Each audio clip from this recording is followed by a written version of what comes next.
Buenas amigos de Politicólogos, me encuentro con Luis Rendueles. Él es politólogo, consultor político y profesor universitario, egresado con mención en Summa Cum Laude de la Universidad Rafael Urdaneta, con diplomado en Asuntos Públicos en IESA y certificación en Marketing Político Digital en Canvas Ad School. También has trabajado en campañas electorales y comunicación de gobierno como estratega digital, que es lo que vamos a hablar hoy día, y especialista en análisis e inteligencia digital en 9 países de Hispanoamérica. Aparte, es ganador, nada más y nada menos, del Youth Leadership Awards en los Napolitan Victoria Awards del 2022 y nominado a los Red Latinos Awards 2022 en la categoría Mejor Manejo de Redes Sociales en Campaña Electoral. Aparte, es miembro de la Asociación Internacional de Consultores Políticos Digitales. Hola Luis, ¿cómo estás? Un gusto tenerte en Politicólogos. Siempre para nosotros es un placer tener gente muy especializada y que va profesionalizando la comunicación política. Gracias, David, por la invitación. Yo muy contento de poder estar aquí en este espacio para compartir un poco de lo que sé, de lo que hacemos. Y bueno, la idea es que esto llegue a la mayor cantidad de gente posible y que aprendan un poco sobre este mundo tan apasionante como es la política, ¿no? Así es. Luis, ahora entrando más en el tema de TikTok, que es lo que nos convoca hoy día, es una herramienta relativamente nueva, ¿no? A algunos sectores les parece nueva, a otros sectores más jóvenes es un poco ya que está abriéndose espacios, ya tenemos TikToks institucionales por todos lados, ¿no? Pero cuéntame tú, qué tan efectivo, qué tanta experiencia hay ahora con TikTok, específicamente en campañas electorales o en la política en general, ¿no? Mira, yo creo que en los últimos 3 años ha habido un cambio fundamental en lo que es la política por TikTok, ¿no? Yo recuerdo hace 3 años cuando estaba iniciando toda la moda del boom del TikTok, era mucho más enfocado en bailes, en tendencias, no era tan usado para temas políticos, más de entretenimiento. Hoy en día, ya como ya bien dices, hay muchos gobiernos, hay muchas campañas, hay muchos candidatos que se encuentran con esta plataforma y que la utilizan para posicionarse, ¿no? Una de las grandes ventajas que tiene TikTok es la capacidad de llegar a una gran audiencia en un tiempo muy corto, sin haber construido una comunidad previamente, ¿no? El nivel de exposición que tienes por ahí, pues permite que gente digamos, que son completos desconocidos puedan tener una oportunidad de entrar en la mente de los electores. Sin embargo, creo que hoy en día ya no es tan nuevo, ¿no? Digamos, siguen habiendo muchas malas prácticas, gente que no lo sabe usar todavía o gente que ni siquiera lo ha utilizado, pero creo que en los últimos ya 3 años ya hay una forma de cómo hacer el contenido, ya hay fórmulas probadas, ya hay herramientas que se utilizan y que ya han sido amplificadas. Entonces creo que realmente no es tan nuevo como era antes, como era hace 2, 3 años, pero creo que sigue teniendo un impacto fundamental y que es una gran herramienta para comunicar. Ahora, uno de los errores que no puede pasar es que digamos, pues, se piense que toda la campaña es por TikTok y con solamente TikTok va a ganar la campaña. Así como digamos, se cree falsamente de que con TikTok o con solo las redes sociales vas a ganar una campaña. Es falso, ¿no? Es una parte, es un elemento fundamental, es una herramienta, pero se queda allí, ¿no? Hay muchas otras cosas que hay que hacer para ganar hoy en día una elección y TikTok es una herramienta más. Ahora, hay un tema interesante que ha propuesto, ¿no? Que ya hay formatos, ya hay fórmulas probadas. Pero los candidatos siguen usándolo, ¿cómo ves tú? ¿De una mala manera? ¿Lo siguen pensando que solo es baile? ¿Hablan frente a la cámara? Si tal vez es algo que se dice mucho en marketing digital, ¿no? Es identificar el hook o el dolor inicial. ¿Cómo ves tú cuando has ido a asesorar al político? Hay unos que son más talentosos que otros. ¿Cómo se viene utilizando esta herramienta?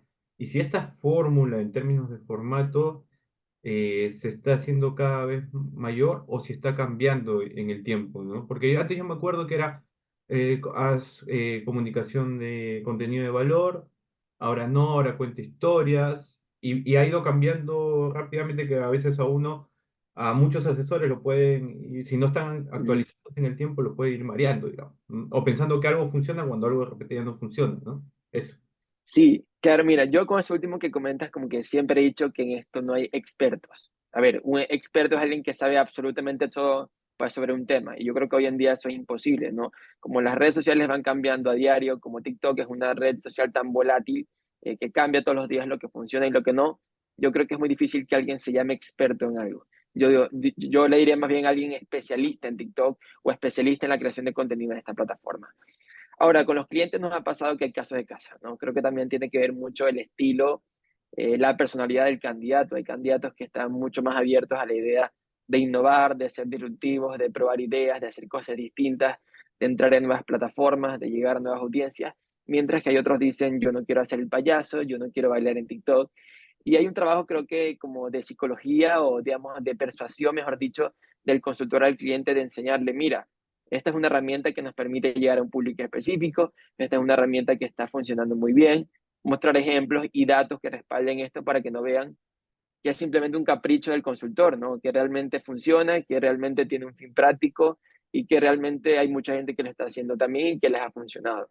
El error me parece es cuando se quiere innovar o irse demasiado a los extremos, donde hay una línea muy delgada entre hacerlo bien y hacer el ridículo. Entonces creo que ahí hay que tener mucho cuidado y estar bien asesorado. Por ejemplo, en mi equipo yo cuento con jóvenes entre 17 y 20 años que me ayudan a ubicar tendencias. Yo siento que para mí con 24 años TikTok ya es una red social que me supera, ¿no? Que me abruma. Entonces no me imagino una persona con 35, con 45, con 55, con 65 años que le permiten entrar en esta plataforma y dicen, bueno, ahora cómo hago, ¿no? No entiendo el formato, no entiendo el lenguaje, no entiendo las tendencias y creo que es por eso tan importante rodearse de gente joven que son nativos digitales y que conocen esta plataforma hasta mejor que yo, ¿no? Yo digo, mira, ayúdame a buscar tendencias porque hoy en día no entiendo cuál es el contenido que están consumiendo los jóvenes. Y eso puede variar, por supuesto, de lo que consumen en Venezuela, de lo que ven en Perú, de lo que ven en Argentina. Cada pues, país tiene sus particularidades y cada, digamos, cada contexto y cada campaña es distinta. Entonces, yo creo que al final es rodearse de la gente correcta y creo que sí hay un tipo de abrirse como la mente y de decir, bueno, vamos a hacer las cosas distintas porque la política está cambiando y hay que hacer las cosas mejor. Ahí sí creo que hay una responsabilidad y un deber muy importante por parte de los consultores. Hay consulta, Luis. ¿Hay una edad específica para... ¿Hay un público o una audiencia específica en TikTok? Digamos, no. Yo creo que los jóvenes son quienes crean el contenido. Por ejemplo, yo soy un creador de contenido, me gusta mucho TikTok. Hoy en día creo que es la red social que más consumo porque más me divierte, más me gusta, veo más cosas interesantes, aprendo sobre libros, sobre lo que sea, pero me he dado cuenta que las campañas todo el mundo consume TikTok. Me sorprende a veces como un taxista va en el carro manejando y pone el Uber y pone otro teléfono con TikTok.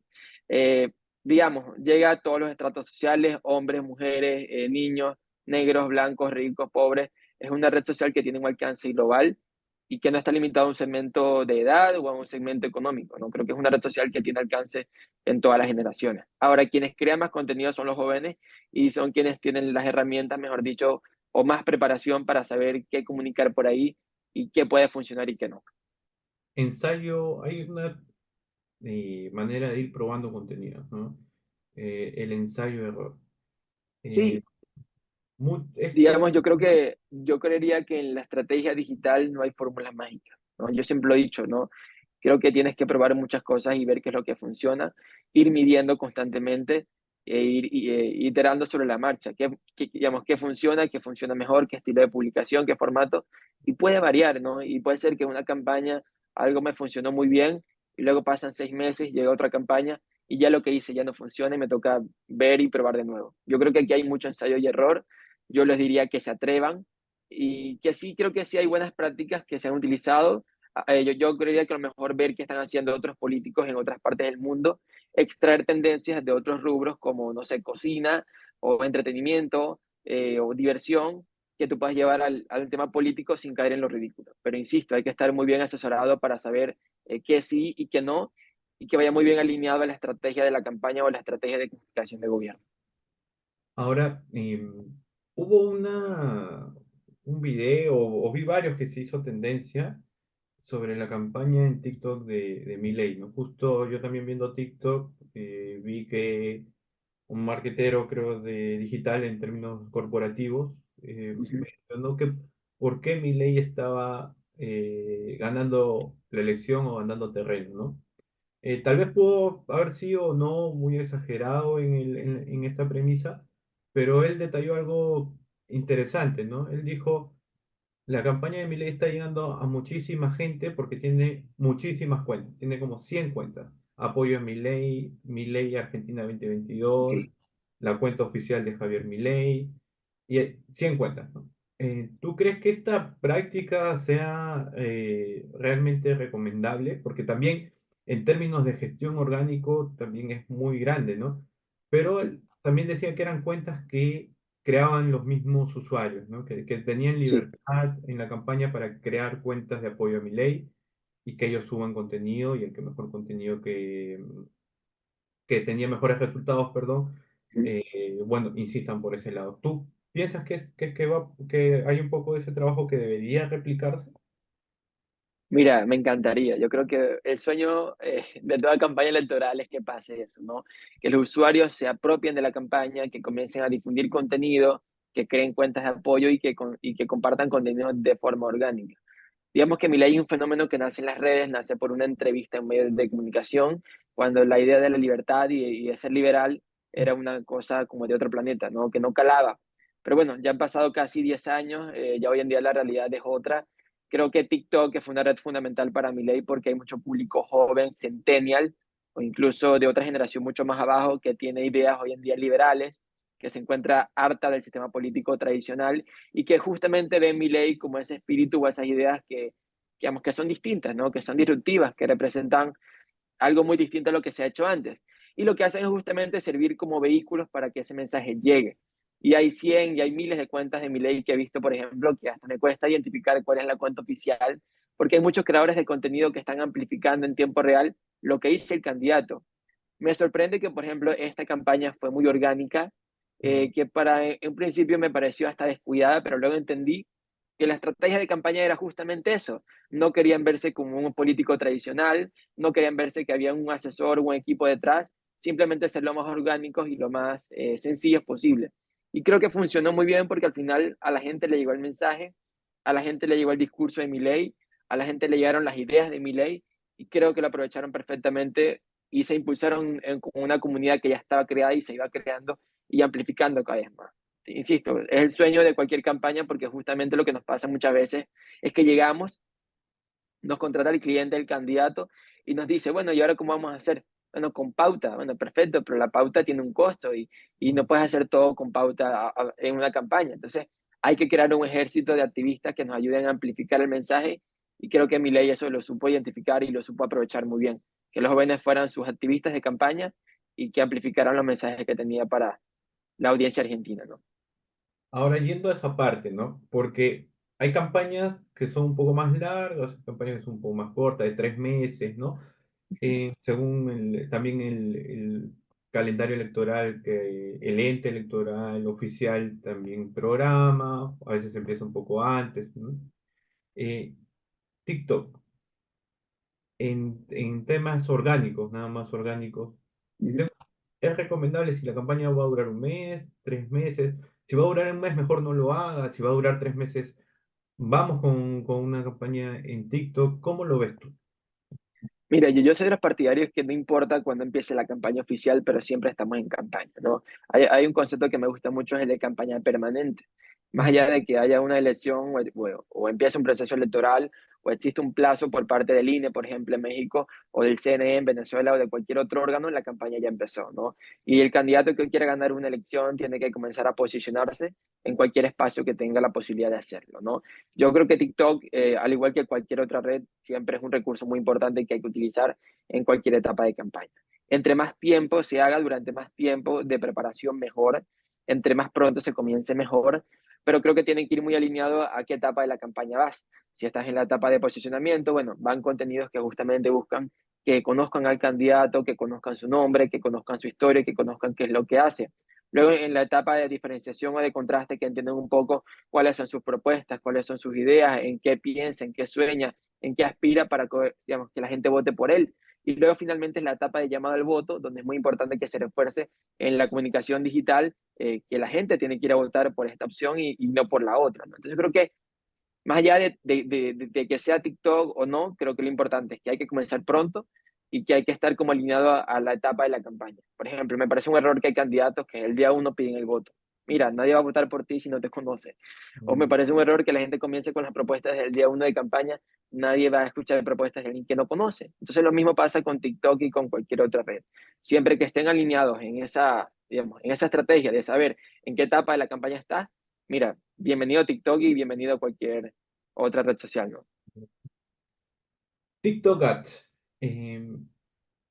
¿Cuál ha sido tu experiencia con TikTok Ads? ¿Orgánico? Sinceramente, o- sinceramente, nunca lo he utilizado y es porque no se puede utilizar para contenidos políticos. Entonces, entendiendo esta limitación legal, es un riesgo utilizar para una cuenta política los anuncios porque te pueden cerrar la cuenta y la pueden banear.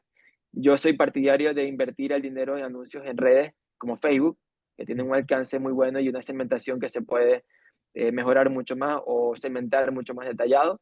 En Twitter, por ejemplo, hoy en día no haría inversión de anuncios. Creo que en TikTok pues por su, por su algoritmo prefería más bien que sea algo orgánico y que tenga o que busque esa exposición mediática o de impacto, ¿no? Pero creo que no bastaría hoy en día recursos para llegar a TikTok con anuncios, lo invertiría en otra red social porque, insisto, uno, está prohibido legalmente y dos, creo que se puede aprovechar mejor en otra plataforma como Facebook. Así que no lo utilizaría, no lo he hecho y no pienso hacerlo por lo pronto. En temas ahora antes había el tema de SEO, ¿no? Posicionamiento orgánico en Ok, buscadores como en Google, y ahora lo que ok, estamos viendo, hay mucha tendencia del tema del SEO posicionamiento en TikTok, ¿no? Para ver, sí. sabes, dentro del video, en el título, en los hashtags, en el copy, etcétera. Esto obviamente en el plano corporativo, ¿no? Esto lo he visto mucho en el plano Ujú. corporativo. En el plano de, ahí tengo una duda, una confusión.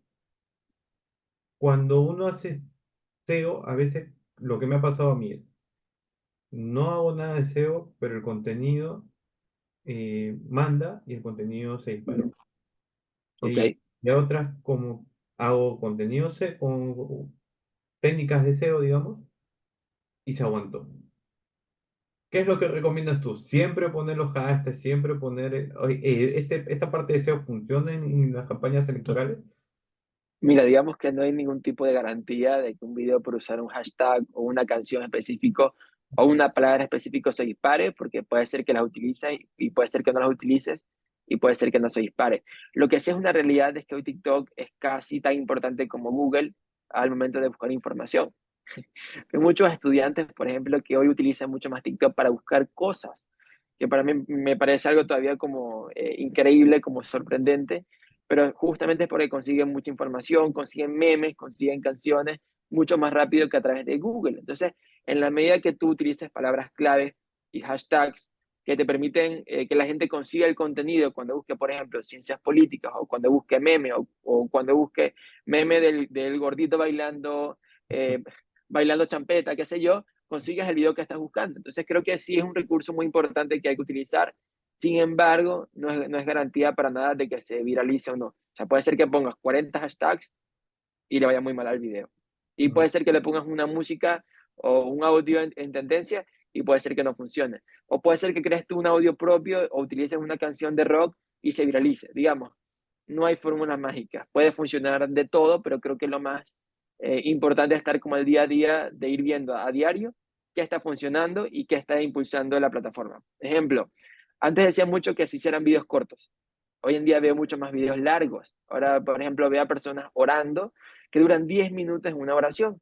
Y pues, o sea, como hay una audiencia que le interesa el contenido de 10 minutos, pues la gente va a estar consumiendo los 10 minutos del contenido. Ya ni siquiera el tiempo es un factor fundamental para saber qué impulsa el algoritmo o no.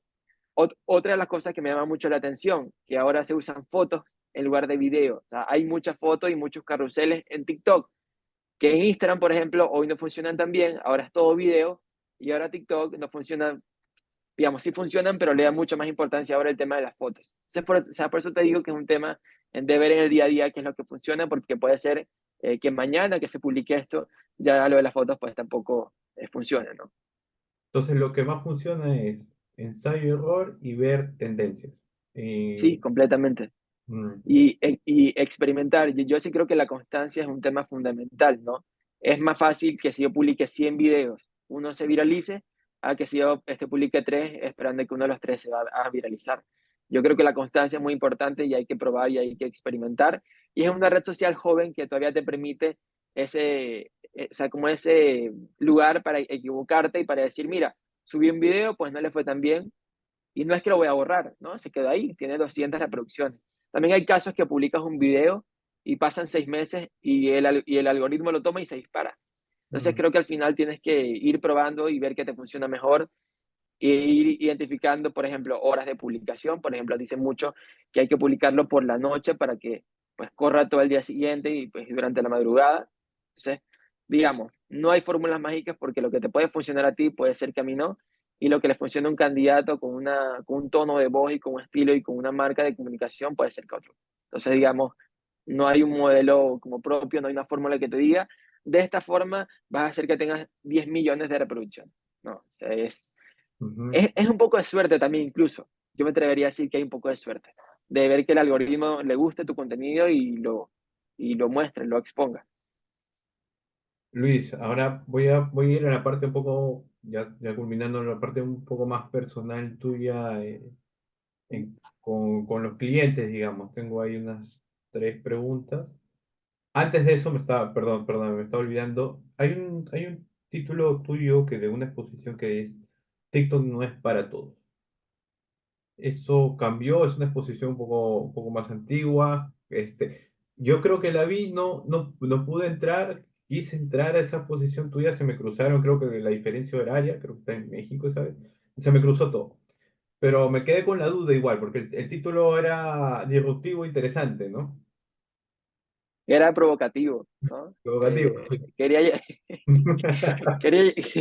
quería, o sea, quería llamar la atención como de la audiencia para que vieran la conferencia, pero realmente lo que explicaba ahí es que no es para todos porque simplemente no es para quien quiera improvisar y hacer el ridículo. No es para el cliente que tiene 65 años y que no escucha al asesor. O sea, no es para aquel que no sabe usar Twitter ni Instagram y pretende experimentar en TikTok sin saber las herramientas y sin entender el lenguaje de la plataforma. Entonces decía, no es para todos porque si no te formas y si no entiendes cómo funciona, pues no te va a ir bien y vas a salir muy mal.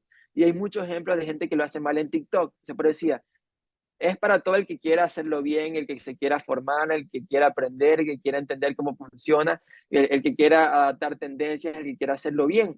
Pero no es para cualquiera tampoco porque, digamos, si yo, no sé, el día de mañana busco a un contador y le digo, mira, vamos a hacer una política pública, pues no va a tener las herramientas para hacer una política pública. O sea, mientras que al politólogo le va a decir, hazme una contabilidad y no va a saber cómo hacerlo. O sea, yo creo que zapatero a su zapato, busquemos siempre al consultor, al equipo que nos ayude a entrar de la mejor manera y no caigamos en el riesgo de hacer el ridículo. Entonces, bueno, yo reafirmo que no es para todo, sin duda no. Ahora, hay otra frase que me llamó mucho la atención, lo vi en un artículo. Es importante que humanicen al candidato y que sean educativos, que permitan fijar posiciones. Esto respecto a lo que hay que hacer en contenido en TikTok. Sí, digamos, Un poco más de esta frase. mira, fíjate que yo he identificado tres cosas que nos han funcionado, digamos, tres estilos de contenido que nos han funcionado. El primero de ellos es el tipo de contenido educativo. Hay mucha gente que utiliza TikTok para aprender. En mi caso, leo sobre películas, escucho TikTok sobre audios, escucho sobre canciones, sobre libros, sobre cualquier tema de política. Entonces, la utilizo para educarme y hay mucha gente que consume esto para educarse sobre un tema. El otro tipo de contenido es el contenido que humaniza. Si yo tengo un cliente que lo vende de muy serio, muy acartonado, demasiado distante a la ciudadanía, yo lo puedo utilizar para que él se muestre de forma frontal a la cámara, puedes poner algunas de las cosas de las que cree, a hacer trends o hacer cosas como de humor que muestren como el lado más cercano y más real del cliente, del candidato. Sin embargo, hay candidatos que no son así y quieren venderse como un estilo de persona o de un tipo de personalidad que no representan y que no los identifica. Entonces ahí es cuando dices, bueno, se ve falso, se ve que esto está muy forzado, se ve que como que la quisieron forzar demasiado y la gente se da cuenta que en verdad es muy, digamos que lo hacen solo por la campaña, ¿no? Y el tercer tipo es que las entrevistas y los clips de entrevistas en medios de comunicación o de un podcast funcionan mucho para que la gente entienda la posición de un candidato o de un gobernante, por ejemplo, qué piensa sobre el aborto, o qué piensa sobre la corrupción, o qué piensa sobre el feminismo, o qué piensa sobre el cambio climático. Entonces permite que la gente conozca muy bien cuál es la ideología o cuál es el tipo de ideas que tiene un candidato sobre un tema específico y permite saber me siento alineado o me siento identificado o no con lo que dice el candidato. Que Milei creo que esa fue una de las cosas que más le funcionó. Muchos clips de entrevistas o en radio o en prensa o en televisión que le permiten que la gente conozca cómo él piensa y que la gente dice, ah, me siento identificado, ya no quiero más casta, ahora quiero libertad. Entonces creo que ese estilo de contenido hace que la gente se sienta identificado y funciona muy bien. Entonces, educativo para que la gente se interese y aprenda algo nuevo, humano para pues acercarse a la política de una forma más humana, más real, más auténtica. Los divertidos, yo creo que el humor también es una gran forma hoy de conectar y de causar y de entretener. Y creo que también el tema de fijar posición política porque la gente conoce mucho más al candidato. Entonces, con esos cuatro me diría que son los contenidos que nos han funcionado en distintas etapas de la campaña. Muy bien, gracias por la carnecita que nos acabas de dar. De verdad es muy, muy interesante esto. Ahora ya para ir terminando, hay una consulta. ¿Qué haces tú cuando en este ensayo-error, previamente avisado, previamente dicho, el contenido no funciona? Y por ahí te dicen, no, es que no lo publicaste a las 8 p.m., lo publicaste, no sé, a las 7. O por qué no pusiste el hashtag, ¿no? Te estábamos diciendo que pongas el hashtag. O sea, ¿qué haces tú en esa situación? ¿Cómo afrontas tú esa situación? Mira, es un papel difícil y yo creo que también del lado del consultor hay una responsabilidad muy grande. Yo como consultor soy muy exigente, me gustan las cosas bien hechas. Si faltó un hashtag, digo, mira, pendiente que faltó esto para el próximo, le digo, no lo bajes porque perdemos el alcance y el esfuerzo que se hizo, pero o sea, para la próxima sí está pendiente de poner la canción tendencia, el texto corto, los hashtags que nos permiten llegar a la audiencia, utiliza esta música en lugar de esta, como que estar muy encima de qué es lo que se está publicando porque es la forma de direccionar la estrategia de contenido. Si yo dejo que los errores vayan pasando y hayan cosas que no se hagan de forma completa, pues mi trabajo no lo estoy cumpliendo. Entonces creo que también hay un tipo de responsabilidad y decir, mira, las cosas hay que hacerlas bien, o si no, dámela a mí la cuenta y yo me encargo de gestionarla de la mejor forma posible con mi equipo. Pero depende mucho del acuerdo que tengas con el cliente, si te toca a ti gestionarla o si tu rol más bien es asesorar y estar como pues pendiente y hacer seguimiento a lo que se está publicando en las plataformas. De todos modos, es una responsabilidad siempre de todo lo que se publique, la culpa es del consultor. La culpa es del asesor porque no lo dijo, la culpa es del asesor porque no se dio cuenta, la culpa es del asesor porque la idea que dio el asesor no es buena. Entonces creo que también hay una, siempre la culpa del asesor y es por eso que nuestra responsabilidad es tan grande y tan importante en este mundo, ¿no? Ahora cuéntame, tú cuando estás con el candidato, hay que grabar con el candidato, em, ¿cómo haces para que se suelte? Si es una persona tal vez que no tiene mucha práctica frente a la cámara, ¿no? Y es necesario que pueda Mm. hablar frente a la cámara, hay un guión, le levantas, no sé, la moral en ese momento. ¿Cómo es ese proceso? Y porque entiendo que también puede llegar a ser una dificultad tanto para consultores como para candidatos mismos que quieren explorar estas herramientas porque quieren usarlas, porque ahí está, obviamente, los sectores. Eso. Sí, mira, realmente no es fácil, ¿no? Creo que también es un ejercicio, como te decía, un poco de psicología, de persuasión, de sentarse con el cliente, de explicarle qué es lo que se quiere hacer, de explicarle cómo es el formato, de explicarle cómo funciona, de explicarle qué es lo que se quiere lograr, cuál es el objetivo que se busca alcanzar. Y creo que también como que generar una relación de confianza y de comunicación demasiado importante para que él entienda que al final somos un equipo. Creo que al final lo más importante es conseguir tiempo para grabar en una campaña. Los candidatos siempre están como a mil, tienen una agenda muy complicada y lo más difícil casi siempre es buscar el tiempo para grabar, de que esté tranquilo, de que no esté pensando en otras cosas y que esté concentrado.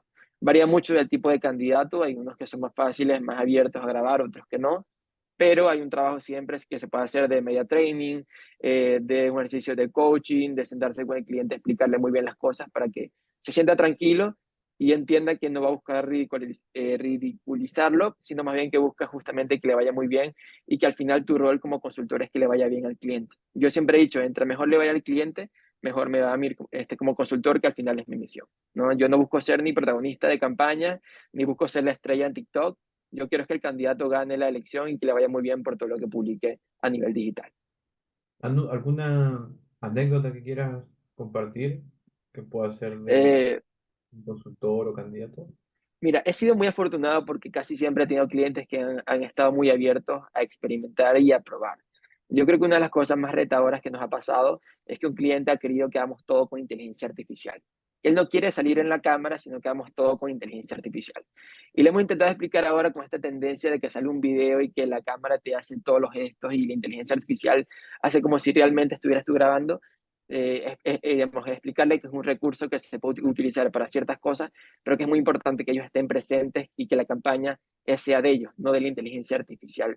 Yo creo que hoy en día todavía no se sustituye ese contacto humano, no se constituye eso de salir alguien en la cámara, de un selfie, de estar con el teléfono así frente a frente. Yo creo que eso es insustituible y es una de las guerras que hoy estamos dando con los clientes, de que entiendan que la inteligencia artificial es una gran oportunidad, pero que hoy en día no es perfecta y que falta mucho camino por recorrer. Sin embargo, es un recurso muy importante y nos ha pasado que hemos hecho guiones de TikTok con ChatGPT, por ejemplo.